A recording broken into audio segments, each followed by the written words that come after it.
ख़वातीन और हज़रात, एक बार फिर आपको द मॉर्निंग स्टार में खुशामदीद कहते हैं और हमारे साथ हैं आप सबकी पॉपुलर डिमांड पे डॉक्टर बिल्किस।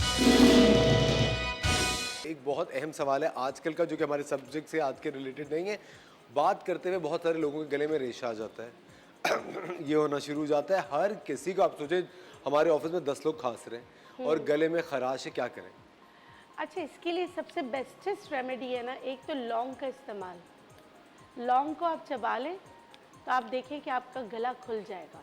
अच्छा, दूसरा कुस्ते शीरी, बस उसके साथ इंसाफ नहीं करते, एक दिन ले लिया 2 दिन ले लिया, नहीं, उसको रेगुलरली 3 महीने तक लेना है। और जब उसको पिएं तो यहाँ गॉगल्स करें फिर पिएं, फिर उससे बहुत फ़र्क पड़ता है। अच्छा, क्या लोग कहते हैं गरारा करके उसको थूक दें? नहीं नहीं, कुस्ते शीरी तो आप अच्छा, आप गले के लिए ही कर रहे हैं? करके आपने पीना है, वो तो आपने पीना है।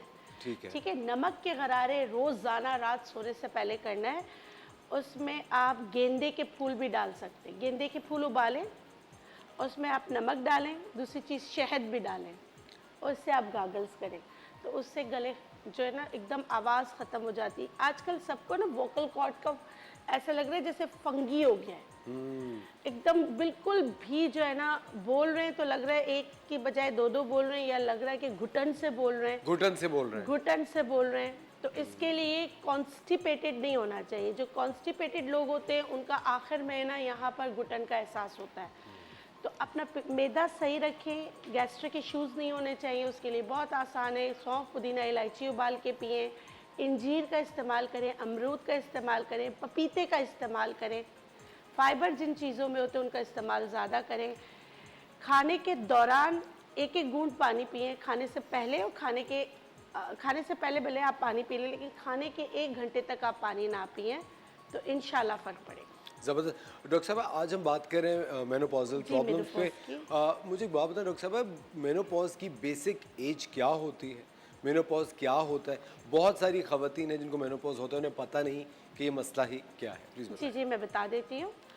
होता क्या है कि बेसिक एज का जहाँ तक आपने पूछा है तो अब एज लिमिट्स नहीं रही, लेकिन अगर अल्लाह की तरफ से है तो वो 45 से 55 के दौरान अंडेदानी या ख़वातीन की जो अंडेदानी होती है वो अपना काम करना छोड़ देती है। 2 हार्मोन्स होते हैं, एस्ट्रोजन और प्रोजेस्टेरोन, वो लो होते शुरू हो जाते हैं। उससे क्या होता है कि हॉट फ्लैशेस होते, एकदम घबराहट होती है, गर्मी लगती है, पसीने आते, हार्ट बीट तेज़ हो जाती है। और ये रात को सोते में भी हो सकता है, सुबह भी हो सकता है, और दिन में कई दफ़ा ये अमल होता है।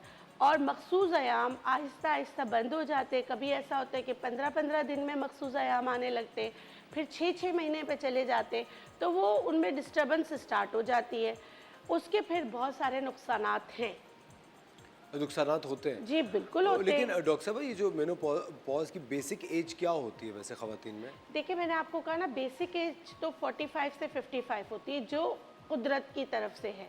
मगर अब प्री मिच्योर ओवेरियन फेलियर, यानी कि अंडेदानी, प्री मिच्योर का मतलब वक्त से पहले अंडेदानी अपना काम करना छोड़ देती हैं, तो वो मेरे पास बच्चियां आ रही हैं 18 साल, 25 साल। इतने ही? जी बिल्कुल। मतलब लाइफ तो स्टार्ट भी नहीं? लाइफ स्टार्ट ही, और ना फिर उनमें और भी बहुत सारी चीज़ें होती हैं। स्मॉल साइज यूट्रस होता है, ओवरीज मैच्योर नहीं होती हैं, फॉलिकुलर स्टिमुलेटिंग हार्मोन या लीथल हार्मोन जो होता है उनका बहुत बढ़ जाता है।